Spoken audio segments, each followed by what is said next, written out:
Kasi isipin mo yon, parang bakit mo sinabi na nag-komisyon ka na ng tao na kapag pinatay ako, patayin mo yung tatlong yan. 'Di ba? Ang weird. Pero in a definitely unorchestrated and definitely unintentionally leaked text message, pinasabihan ni President Bongbong Marcos Jr. ang kanyang tao sa House of Representatives na wag na mag-file ng impeachment complaint laban kay Duterte. Ang sabi niya sa text message, "In the larger scheme of things, Sara is unimportant. So please do not file impeachment complaints. It will only distract us from the real work of Alamano, which is improve the lot of all Filipinos."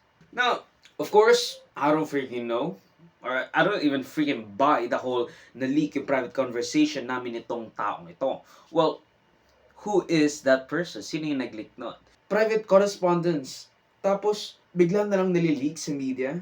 Kasi this is all theatrics to deal a blow at Sarah's moral. To say, she is unimportant.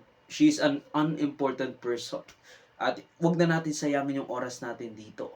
Kasi